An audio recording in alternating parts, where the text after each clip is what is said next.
we do one connection where everyone has a story. Let's go, Saginaw Valley University, go Cardinals. We are here to learn about an occupational therapist. Hi, welcome to 321 Connection. This time we have, what's your name? Travis. Travis on the show. So, let's get involved with occupational therapy. What's involved with occupational therapy? Yeah, that's a good question. So I'm an occupational therapist, and I look at it as helping people live life to the fullest. And so if they've had something happen or they're not meeting their goals, their ADLs, we work with them on how to facilitate independence and function in those areas. So, yeah.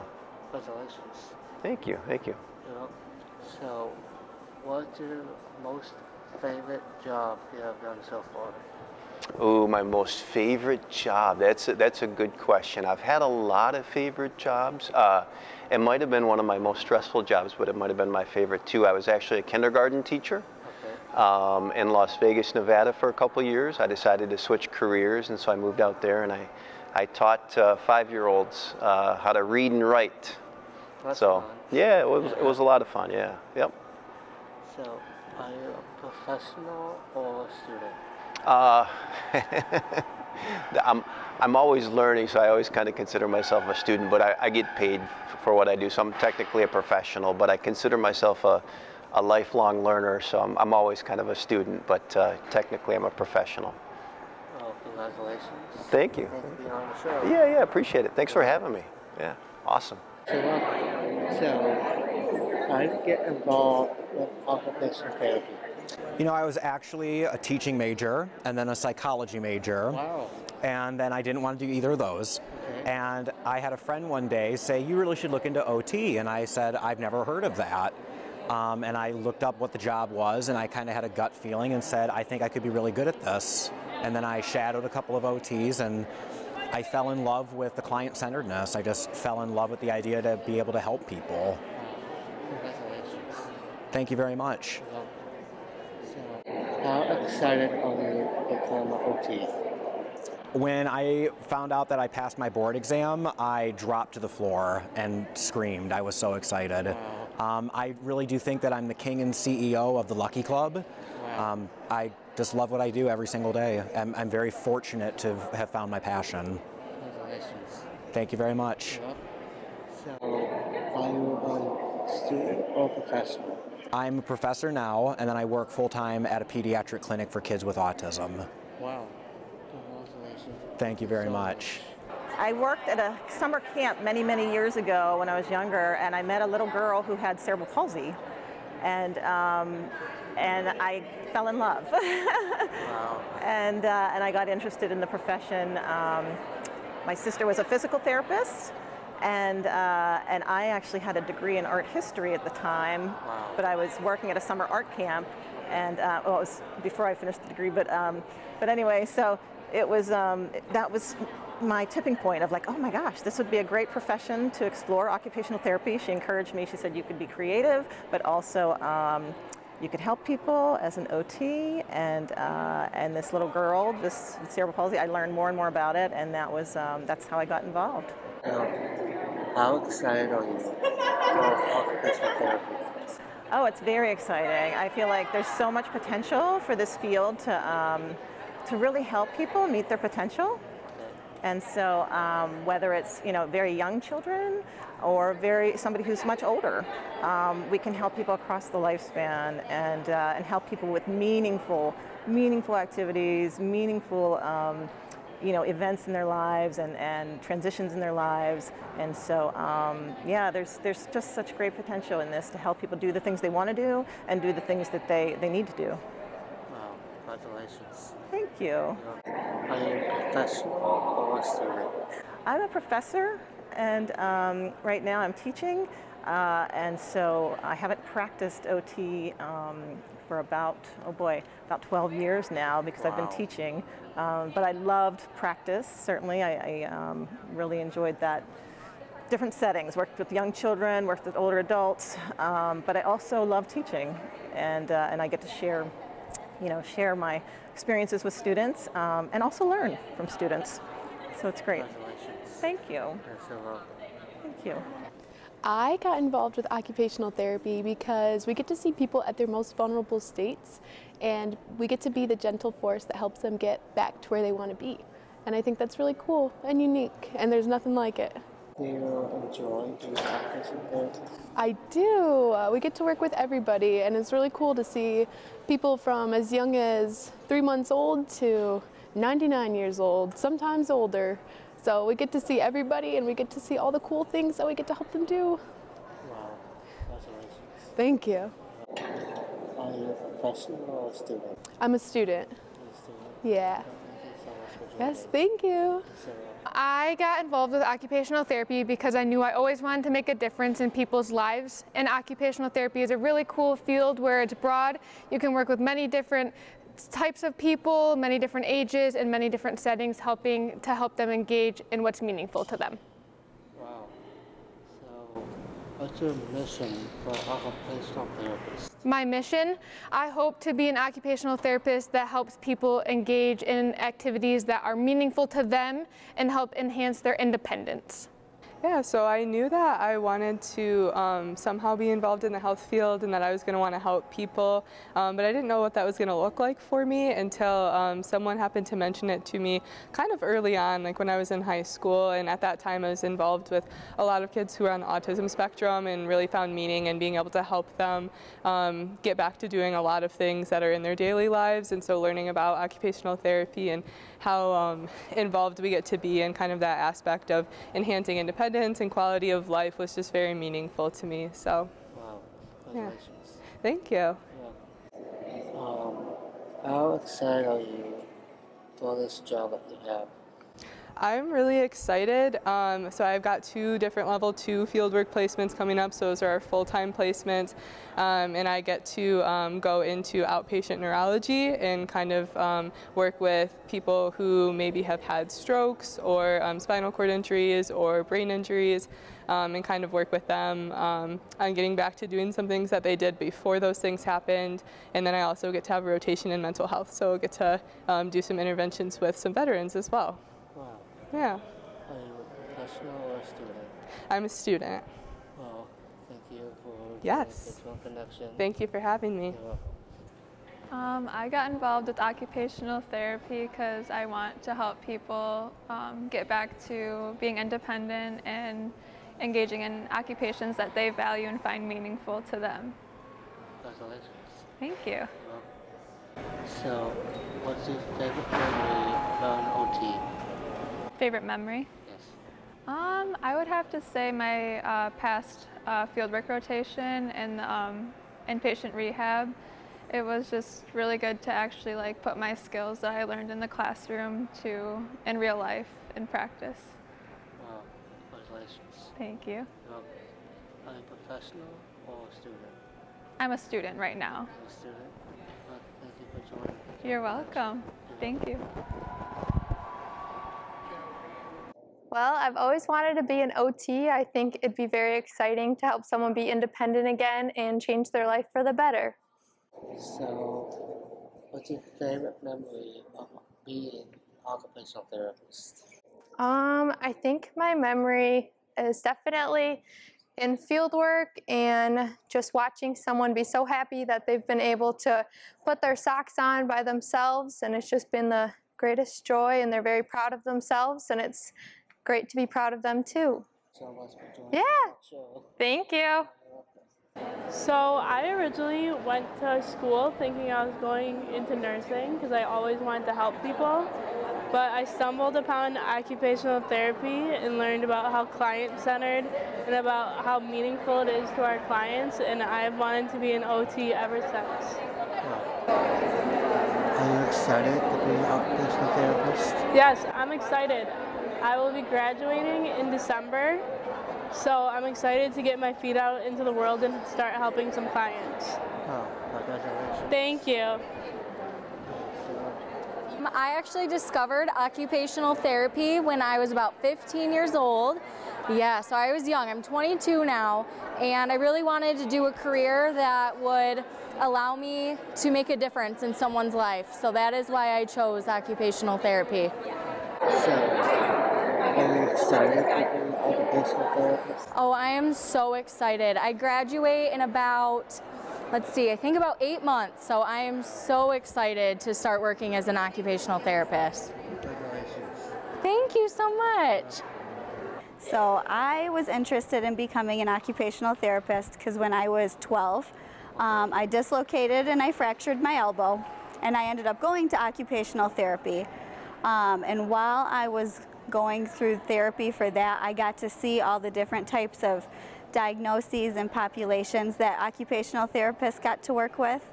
And that sparked my interest, so then I would job shadow more and more, and I just knew it was what I wanted to do. Wow. Congratulations.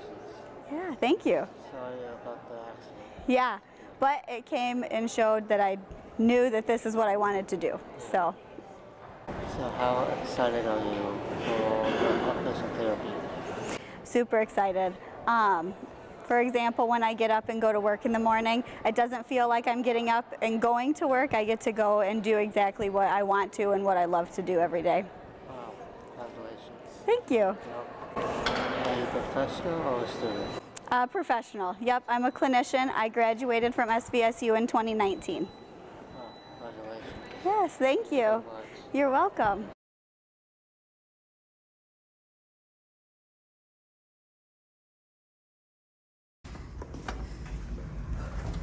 Hi. Hi, welcome to Helping Hands. So, can you show us a tour around here? Absolutely. So you walked into our reception area, which is the Okay. first place that welcomes you. We have our front office. And this is where we take all the phone calls, schedule the appointments, greet patients. This is where we do most of our procedures.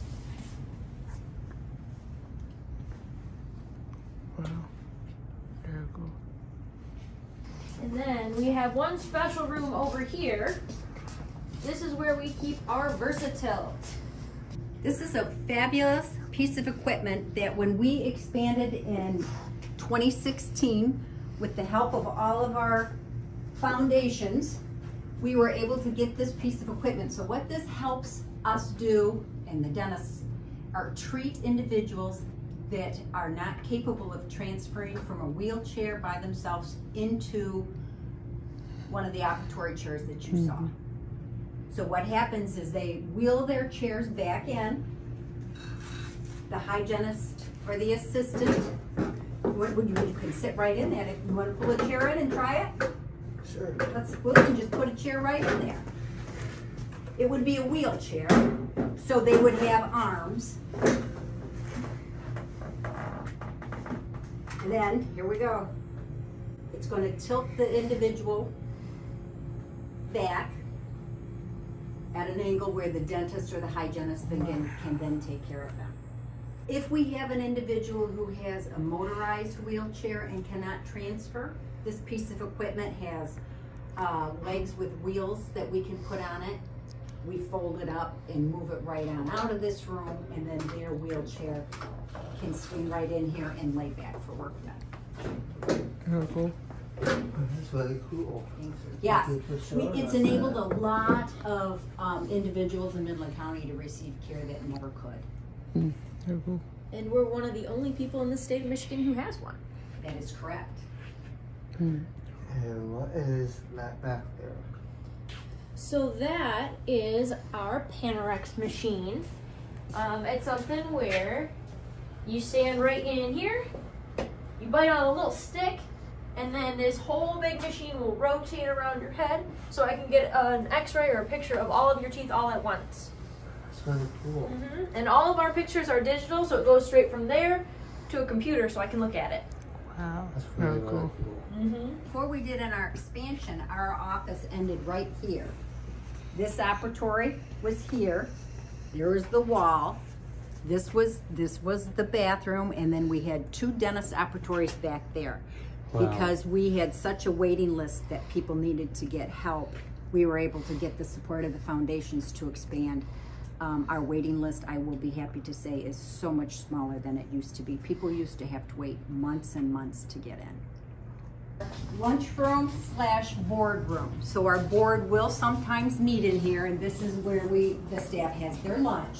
And this is This is Dr. Sapesi, who is one of our founding board members, and we've named this and dedicated this room to Dr. Sapesi.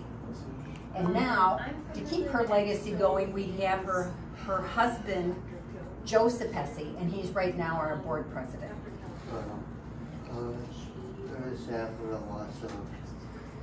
Back there soon. She got us going, yep, and she's still there with us in spirit, there's no doubt. So these are where we see our patients. On that side, those first rooms you saw, and this. So we can see about 6 patients at a time if we have enough doctors and hygienists working. Mm-hmm. That's really cool. That is. Yes. This is did you notice we have a scale to weigh people? So in part of the care to help people understand how their overall health is affected by dental health, we do weigh people. We take their blood pressure. We have done many referrals for people to their regular GPs or medical doctors for help when we have found severe high blood pressure or any other of those kind of correlations. Cool. Thank you so much for the tour. Thank you very much for coming to visit us. Yeah, thanks for coming in. Yes, you're welcome. Hi, welcome to 3 to 1 Connection.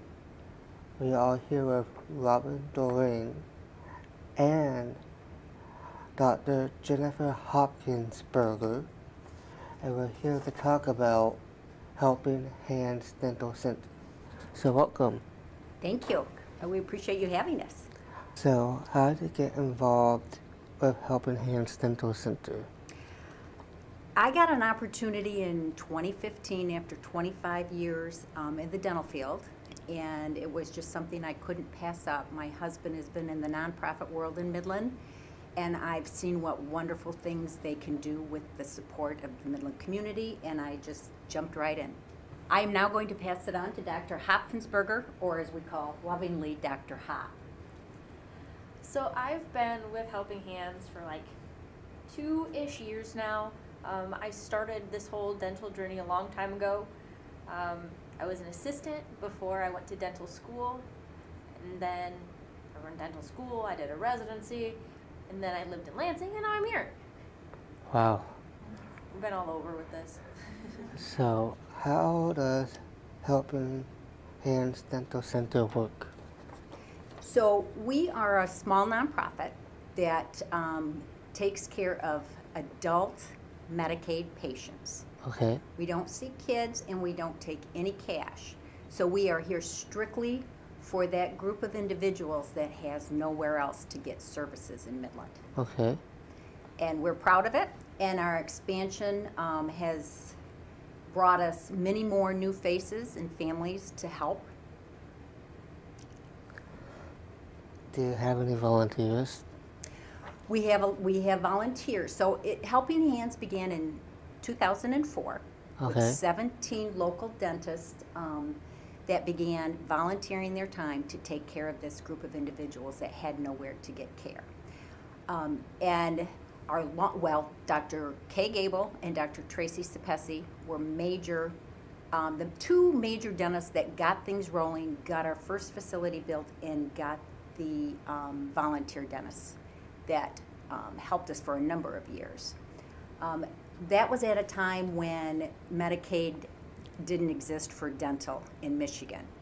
So we opened our doors with a small copay. Then when Medicaid dental came in, the local dentist said, you know what, I think you can go ahead and hire a dentist, and then we can step back and support you in other ways. So we started to do that, but Dr. Jim Bakeman was our longest volunteer and continued to volunteer with us for 17 years. We do keep going along. We have wonderful Dr. Peter Holden, Dr. Camille Secor are both on our board, so they do a lot of volunteering. All of our board members are volunteer. And we are lucky to recruit Dr. Hopfensberger, which we call Dr. Hop. And she's our full-time dentist, so she keeps us going. She's the bread and butter and the oil that keeps the machine running. Congratulations. Thank you. Yep. So, when the patients come in, what advice would you give for them? I will pass this on to Dr. Hop, but I would like to say from my standpoint is be kind, be patient. Okay. We are here to help you. And that is our goal. Doesn't always go necessarily how people want, but we are here to help. So that's my advice. I'll see what Dr. Hop says. I guess for my advice that I would give to people, just call us. It's so much easier to come in when you have a little problem than when you wait until it turns into a really big problem. I know it's scary if you haven't been here in a long time, but it's so much better for you if you come in at the beginning of a problem than let it wait and get real bad. Well, that will explain a lot for the patients. How did you come up with the name Helping Hands Dental Center? That's a good question. That was before my time. That came with the original board, which would have been Dr. Tracy Sapesi was on it, Dr. Kay Gable, Pam Murchison, and I know I'm missing people. At the time, actually, my husband was on it, Greg Dorian, who is now, when I came on, had to go off the board. And they just brainstormed. And here's a little fact, maybe Dr. Hop doesn't know.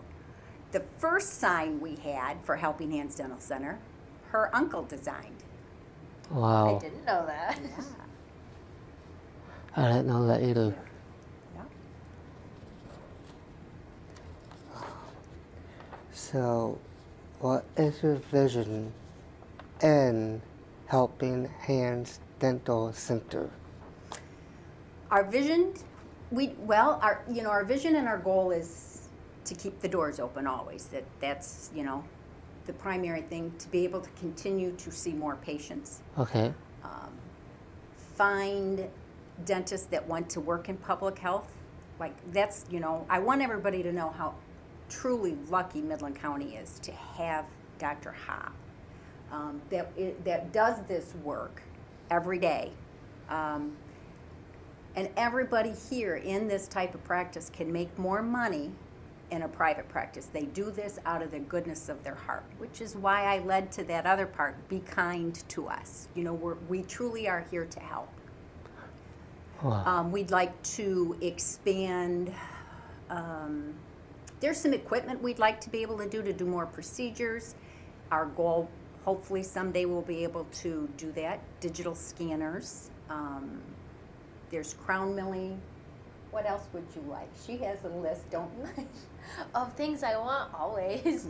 I think for me, one of the things I would like to get here at some point is a camera for inside someone's mouth, so that way I can show you exactly what I'm looking at, because I've got the 3x magnification glasses. I can see everything in there. Most people can't.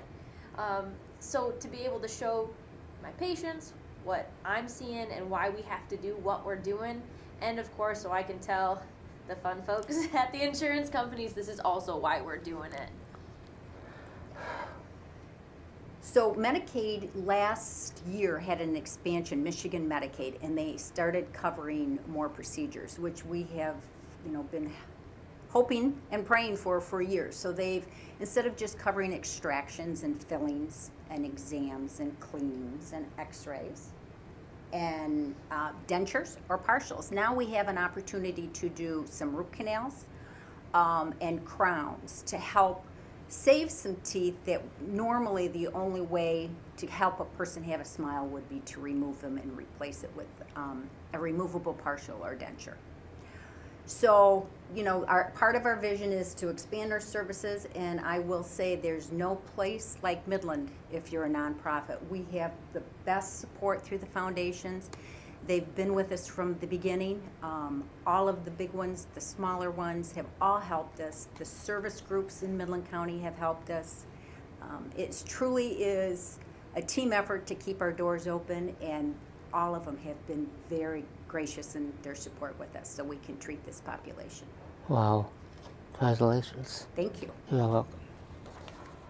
My other question is, what does a dentist do at the Helping Hands Dental Center? Well, I'm going to pass that to my dentist, Dr. Ha. Well, we do a little bit of everything here.